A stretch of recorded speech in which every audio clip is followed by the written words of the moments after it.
Hi, today is day 5 of the Sharp Futures. Loads gone on today.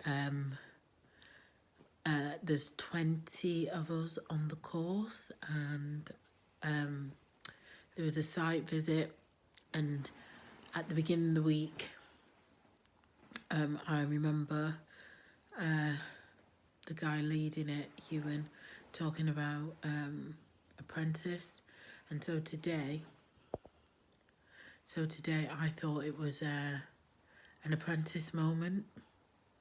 So he basically said that, because he knows that I'm studying, he basically said, you can just chill today and I'll see you later on in the day.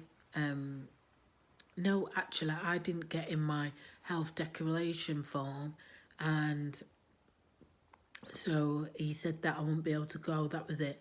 I won't be able to go. And I thought it was an apprentice moment where you suppose, like, it was a test. Will you go? How will you get in there and bring you, what's the name? Just like, oh, God. So I rocks up and then gets a phone call when I'm there, like, go home. You're not allowed to go. And I thought it was, like, I genuinely thought it was an apprentice moment. I genuinely thought that. I mean, in the end, I did go home, but I did genuinely think it was an apprentice moment, and I was supposed to, like, not listen, but just find my way there and, get in there. I thought it was an apprentice moment, but it wasn't an apprentice moment. And then later on in the evening, afternoon, we had this, what's the name? This CA, PA, PM, come on, no, PC, something like that, I can't remember.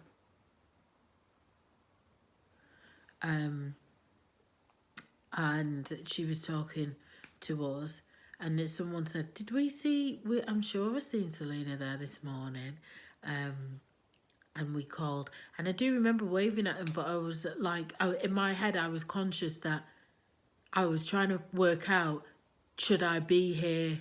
Is this what, is this what I'm supposed to be doing? Is this like The Apprentice? Like, am I supposed to be getting out there?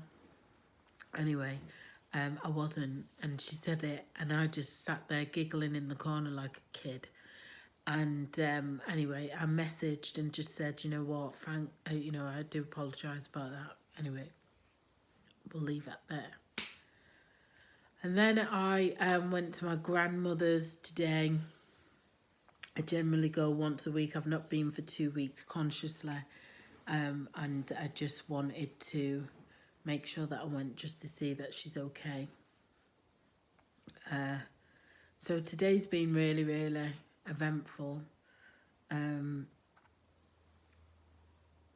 it's been really, really eventful. I'm totally grateful for where I am, and my life is completely busy, but it's a good busy. I wouldn't want it any other way, because it's teaching me how to manage busy, how to time manage, how to give time to certain things, only a little bit of time. I am slowly but surely working out how I give 2 hours to something, then give 2 hours to something else, then give 2 hours to something else, because that's something that at this present time I'm not the best at, and I need to get into that to be able to manage loads of different things. But the good thing about listening to the PC today, production coordinator, was I was able to look at, like, she talked about certain things, like there was a place where they did it, the studio wasn't big enough, so they had to move to another studio. So my question to her then was, do you have a little black book of studios and what the capacity is for the amount of people that are in those studios? Because obviously that's an issue, isn't it? That that won't be the first time. And if it is the first time, it won't be the last time. So do you know, out of all those studios, how many people they hold? And what, I don't know what the terminology is, but for me, in my head, I'd be thinking, right, okay, this is an issue. They might ask that question. So I'm going to know, or I'm going to learn to know how many studios there are in Manchester. She probably already knows that. I didn't ask that question, but that is something that I would need to know. How many are in Manchester, what their capacity is, what the area's like, you know.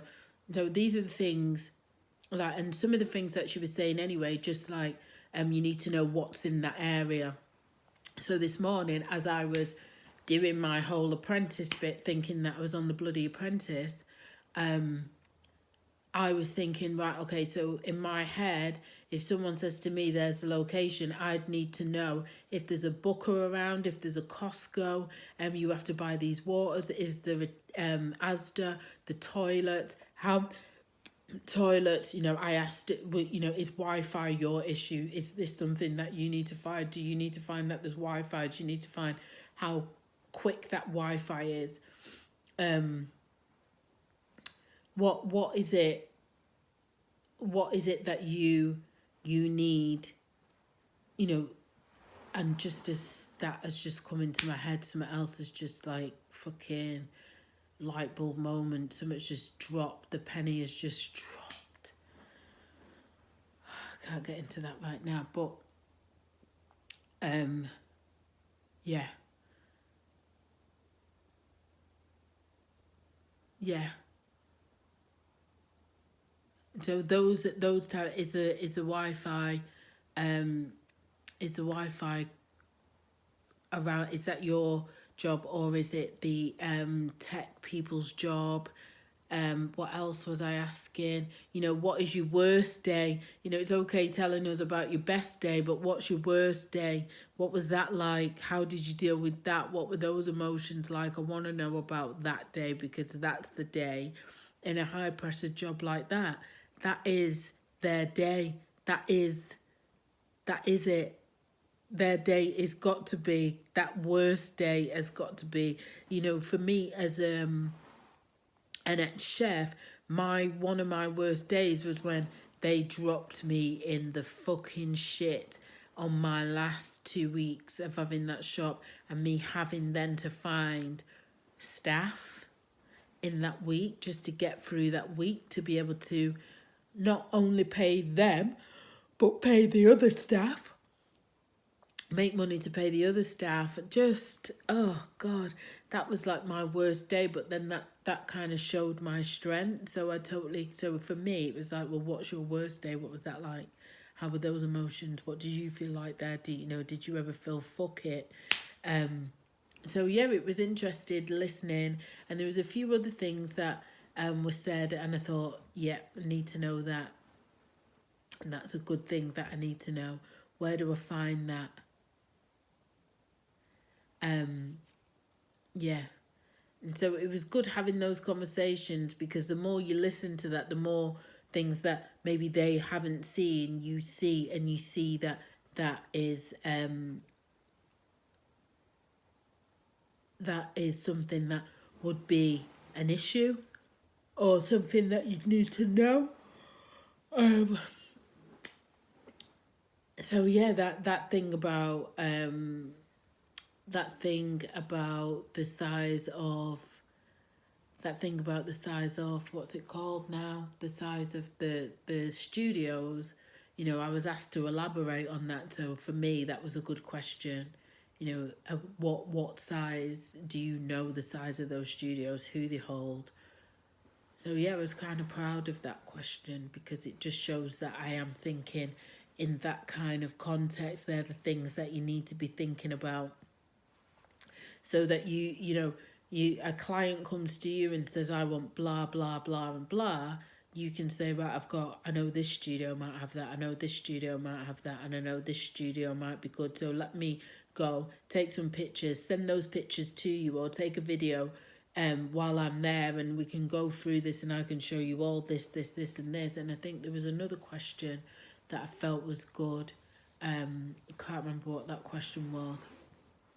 But all of those things, because for me, like when I was chefing and I had a client, I want to know, I want to be, I want to make sure that if I know everything that you need, I make that happen for you. That's it.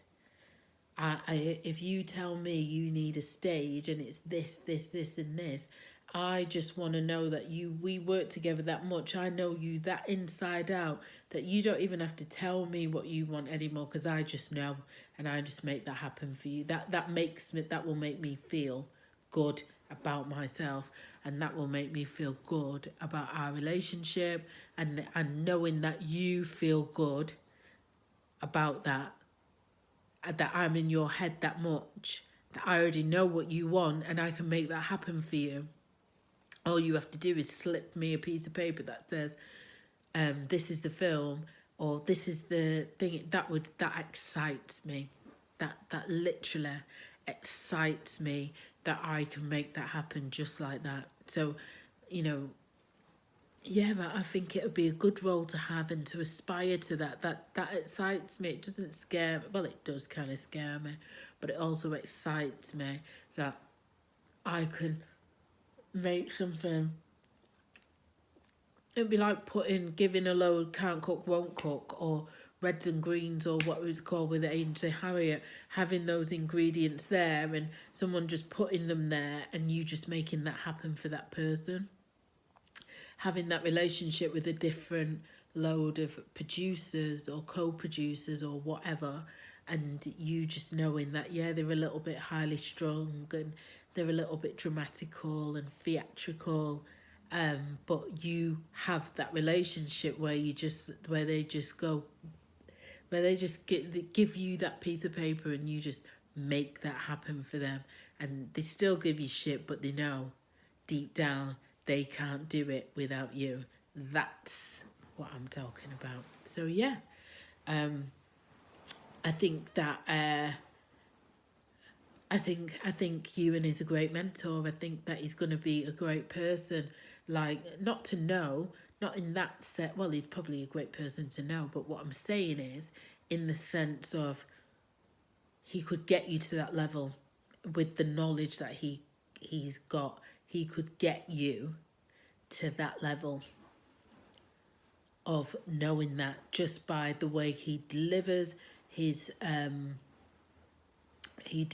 lessons, the way that he speaks, how he gives you that information. He is yeah. Him and Joe and Rose, they keep it. They've kept it completely real. 5 days, I've learned quite a bit. That job, that production manager scares me but excites me all at the same time. Exciting times to come. I've never ever envisioned that, but excited at it.